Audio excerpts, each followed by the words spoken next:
यो विजयपुर चाहिँ खासमा कसको हो? यो विजयपुर सबैको, यो नेपालको एउटा ऐतिहासिक पुरातात्विक स्थल हो। त्यसमा हामी सबै नेपालीको हो। यो नेपाल निर्माणमा, नेपालको इतिहास निर्माणमा, नेपालको एउटा सभ्यता निर्माणमा यसको योगदान छ। त्यसमा यो विजयपुर भन्ने चाहिँ हाम्रो ऐतिहासिक पुरातात्विक स्थल, सबै नेपालीहरूको गर्व गर्न लायक ठाउँ।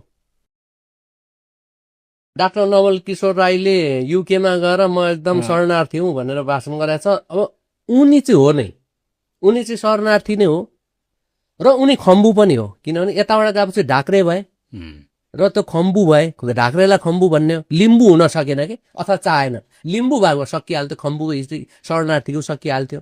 ढाक्रेसँग त सुब्बाहरू त बिहे गर्दैन थियो नि त, होइन? त्यो त रैती भयो। त्यसो हुनाले त्यो उनको सही किन हो भने उनले चाहिँ तपाईँको रणवीर राई भन्ने लफ्याङ भन्ने ठाउँको राजाको, मजुवागढीको राजाको सन्तानहरू। उनीहरू त कि भाग्न पर्यो, कि मारिन पर्यो, कि लुक्न पर्यो। त्यही भाग्ने, मारिने, लुक्ने क्रममा उनीहरू त्यहाँ पुगे। हाम्रा पनि बाजे सुबा थिए। त्यो गढीको राजा भन्दा ठुलो हो त्यो सुबा है। फेरि त्यो चाहिँ चौदन्दीले खटाएको हुन्छ। त्यसो भने उनीहरू चाहिँ मारिए अनि हामी पुर्खा चाहिँ लुके त्यही वरिपरि। त्यसो भन्नाले उहाँ हो। तर सबै राज खानदानहरू, शासक प्रशासकहरू उता भागेन, सबै बिहारतिर गए। अहिले पनि बिहारमा सुपोल, मधेपुरा क्षेत्रमा थुप्रै छन् अटलजित राईका सन्तानहरू। यता चाहिँ अगमसिंह राईको सन्तानहरू यता पूर्णियातिर कता कता गएको थिए। उनीहरूको सन्तान चाहिँ हत्तो पत्तो छैन। डाक्टर विष्णु सिंह राईलाई पनि मैले सोधेको थिएँ। त्यस कारण यो राजकाजमा हुनेहरू चाहिँ कोही भागे, कोही लुके, कोही के गरे, पछि निक्ले। यो दिवानहरू पनि तपाईँको गोर्खाले अब चाहिँ लडाइँ त लडेन हाम्रा जस्ता, तर यिनीहरू पनि डिस्प्लेस भए। यिनीहरूको त अपुताले नै चाहिँ लिम्बुहरूले खाइदिए, होइन? पछि फेरि गोर्खाले रिइन्स्टेट गरेर उनीहरूलाई फेरि किपटिया बनायो गोर्खालीले। किनभने यिनीहरू कतै लुकेर बसे त्यो वरिपरि।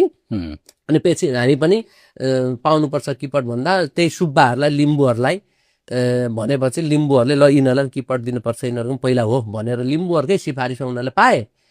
त्यसो हुनाले त्यसरी भाग्ने हो। तर अधिकांश यो राज खलक अथवा चाहिँ तपाईँ शासक प्रशासकहरू चाहिँ उता लागेन। त्यो केही लागे त्यस्ता एका दुकाहरू, नत्र इन्डियातिर, किन इस्ट इन्डिया कम्पनी थियो, जहाँ गए पनि फुका फाल हुन्थ्यो। यहीँ बस्दा त गोर्खालीले खोजेर पनि फेरि सिद्ध्याउँथ्यो नि त। जस्तो हाम्रो त शासक खलकै सिद्धियो, नाति पनातिहरू यसो लुकेर बसे। तर बाँचेको भए त खोजी चाहिँ उहाँ इन्डियामा पुगेको त बुद्धिकर्ण राईलाई ल्याएर मार्यो भने खोजी मार्थे नि त। त्यसमा उनीहरू बस्दैन थिए।